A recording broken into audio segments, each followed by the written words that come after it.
अब की बार पियुष गोयल यांनी काही दिवसापूर्वी असं वक्तव्य केले की त्यांच्या डोक्यात एक कल्पना आहे की त्यांचा जो काही मतदारसंघ आहे त्या मतदारसंघातील झोपडपट्टी धारकांना झोपडीतून इमारतीमध्ये काढणं हे केव्हाही चांगलं आहे, परंतु असं करताना ज्या मोकळ्या जमिनी आहेत मिठागराच्या त्या ठिकाणी आम्ही त्या ठिकाणी त्यांना इमारती बांधून देऊ आणि संपूर्ण मुंबईमध्ये असं काही चित्र निर्माण होईल की काय की झोपडपट्टी धारकाची अपेक्षा असते की ज्या ठिकाणी आम्ही राहतो अनेक वर्षापासून त्या ठिकाणीच आमची राहण्याची व्यवस्था व्हावी आणि अशा पद्धतीचे संकेत आहे.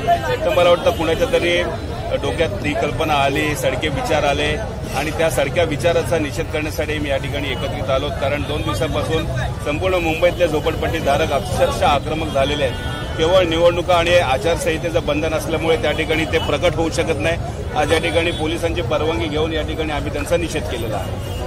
कुणासाठी हा केला असेल आणि तुम्ही सांगितलं की कुणाचं याच्या बोललं असेल पण त्यांच्या मागे कुणाचं डोकं नाही. तुम्ही बघितलं असेल की मागील 10 वर्षापासून केंद्र शासन कुणासाठी काम करत आहे.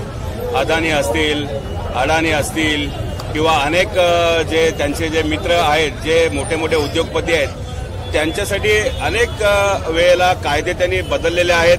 कायद्यामध्ये त्यांनी सुधारणा केलेल्या आहेत की ज्या सुधारणा करताना मूळ म्हणजे जो ढाचा आहे तो ढाचा बदलण्याचं त्यांनी काम केलं आहे. आणि हे अक्षरशः संविधान आपण म्हणतो की संविधान आहे, घटना आहे, परंतु घटनेची तोडमोड त्यांनी केलेली आहे.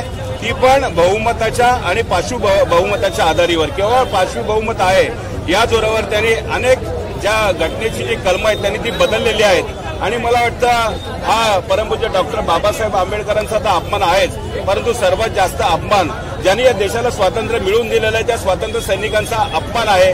आज देश पुन्हा एकदा पारतंत्र्यामध्ये गेलेलाच आहे, हुकुमशाही आलेलेच आहे, फक्त हुकुमशाही ही अधिकृतरित्या घोषित झालेली नाहीये.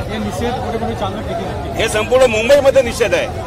या ठिकाणी जर लोकशाही जर आचारसंहिता नसती तर तुम्हाला संपूर्ण मुंबईचे झोपडपट्टी धारक हे रस्त्यावर दिसले असते. नाही, आम्ही आता मगाशी सांगितलं की निवडणुकीच्या नंतर हेच आंदोलन आम्ही पियुष गोयल यांच्या घराच्या समोर करणार आहोत. काल परवा चंद्रकांत हनोरे साहेबांनी सर्व भीम सैनिकांना आवाहन केलं होतं की संविधान वाचवण्यासाठी एकत्र या. जर नाही आले तर संविधान 2024च्या नंतर काय राहणार नाही. मी हेच भीती आता माझ्या भाषणातून व्यक्त केली की हा विषय केवळ शिवसेनापुरता मर्यादित नाहीये, हा विषय केवळ उद्धव साहेबांपुरता मर्यादित नाहीये, हा विषय संपूर्ण देशाचा आहे. फक्त लोकांना कळलं पाहिजे की आपला देश धोक्यामध्ये आहे, लोकांना माहिती पडलं पाहिजे की आपलं स्वातंत्र्य धोक्यात आहे. ज्या वेळेला लोकांना कळेल की आपण पारतंत्र्यामध्ये जाणार आहोत, आपलं स्वातंत्र्य हिरावून घेणार आहे, त्यावेळेला इथे नवीन क्रांती पुन्हा एकदा होणार आहे. भीम सैनिक आहेत, भीम पॅन्थर आहेत, त्यांना तुम्ही काय आवाहन करा? नाही, भीमसैनिक हे आमचे हे विचार बांधव आहेत आणि मी तर म्हणतो आमच्या रक्ताचे बांधव आहेत. भीमसैनिकच नाहीत, या देशातला जो देशभक्त आहे, ज्याला वाटतंय की देश संकटात आहे, तो आमचा बांधव आहे आणि आपण सर्वांनी एकत्र येऊन हा लढा दिलाच पाहिजे. जो आपण बघितला निषेधचा कार्यक्रम, त्याचं महत्वाचं कारण आहे की झोपडपट्टी पुनर्वसन कायद्यामध्येच मुळात अशी तरतूद आहे की त्या झोपडपट्टीचा विकास करणं म्हणजे त्या झोपडपट्टीला धारकाला ज्या ठिकाणी राहतो त्याच ठिकाणी त्याचं पुनर्वसन झालं पाहिजे, असं कायद्यामध्ये तरतूद असताना सुद्धा हे मंत्री महोदय अशा वल्गना करतात कायद्याची की आम्ही झोपडपट्टी धारकांना त्यांच्या झोपडीतून उचलून आम्ही मिठागरामध्ये त्याचं स्थलांतर करू. हे कदापि शिवसेना पक्षच नाही, परंतु झोपडपट्टीतला प्रत्येक नागरिक याचा निषेध करतील आणि शिवसेना पक्ष उद्धव बाळासाहेब ठाकरे हे प्रत्येक झोपडीधारकाच्या पाठीशी ठामपणे उभं राहणार आणि त्यांचं हे स्वप्न कधी पूर्ण होऊ देणार नाही.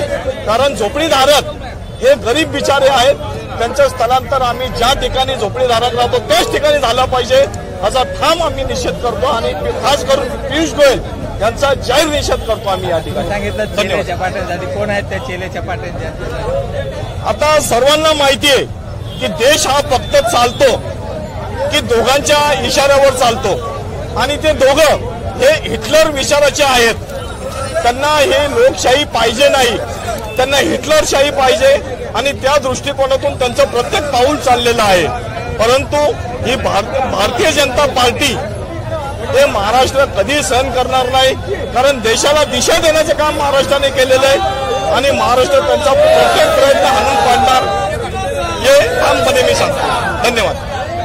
आताचं जे गव्हर्नमेंट आहे भाजपाचं, त्यांनी ही झोपडपट्टीवासियांची व्याख्याच बदलून टाकलेली आहे. आता मिठागराच्या जमिनीवर जर यांना झोपडपट्टी त्यांना देणार, मग त्यांची हक्काची घरं म्हणजे जी कायदा काढलेला आहे का ज्यांना घरं नाही आहेत त्यांना घरं देणं, हा कायद्याची व्याख्याच बदलून टाकतात हे गव्हर्नमेंट. तर काय ज्यांची घरं ज्या झोपडपट्टीमध्ये वसलेली आहेत तिथेच त्यांना द्यावं. मिठागृहामध्ये काही स्थलांतर करण्याची गरज नाही आहे आणि मिठागृह ही मीठ पिकवण्याची जागा आहे, त्यांना पण त्या काहीतरी एक मर्यादा असते. ती जागा पण काहीतरी एक पोषक आहे मिठासाठी म्हणून ठेवलेली असते. आज मुंबईतली संपूर्ण जागा ही आत्ताचं जे गव्हर्नमेंट आहे भाजपाचं ते पूर्ण हडप करण्याच्या मागे लागलेलं आहे आणि योजना आणतायत ने आपल्याकडे सगळी बेकारी आहे. आपल्या युवकांना नोकऱ्या नाही आहेत, महिलांना रोजगार नाही आहेत आणि युवतींना सुद्धा नोकऱ्या भेटत नाही आहेत. म्हणजे हे जे प्रॉब्लेम्स आहेत हे सॉल्व्ह करायचे बाजूलाच राहिलेले आहेत, यांचे प्रश्न सोडवणं बाजूला राहिलेलं आहे. आणि यांचं म्हणजे ही जमीन कुठली जमीन आपण घेऊ, जशा गावठाणच्या जमिनी पण ते लोक हडप करतायत. जी हद्द म्हणजे इंग्रजांच्या काळांपासून ज्या हद्दी आहेत त्या देखील त्यांनी बदलून टाकलेल्या आहेत का, तर त्यांच्या मनासारखी प्रत्येक गोष्ट व्हायला पाहिजे म्हणून. आणि हे जे संविधान आहे हे संविधान बाबासाहेब आंबेडकरांनी ज्याप्रमाणे आपली राज्यघटना चालते, संपूर्ण देशाचा राज्यकारभार चालतो आणि त्या महामानवाने ही जी घटना बनवलेली आहे त्यानुसार सर्व व्यवस्थित व्हावं यासाठी आपल्याला या गव्हर्नमेंटचा निषेध करून आता येणाऱ्या जे काय मतदान असेल त्या सर्वांनी सहकार्य करावं आणि ह्या गव्हर्नमेंटचा ह्या पियुष गोयल यांनी जे म्हणणं मांडलेलं आहे त्याचा संपूर्ण महिला वर्ग आणि आम्ही त्यांचा निषेध करतो. जय हिंद, जय महाराष्ट्र.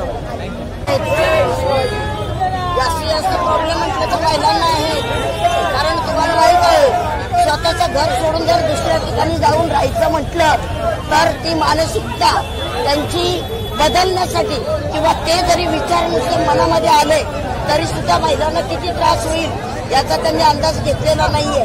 आणि दुसरी गोष्ट, प्रत्येक ठिकाणी त्यांची दादागिरी चाललेली आहे आणि संपूर्ण दादागिरी करून त्यांना देशातलं सगळं वातावरण आता तर त्यांनी बिघडवलेलंच आहे.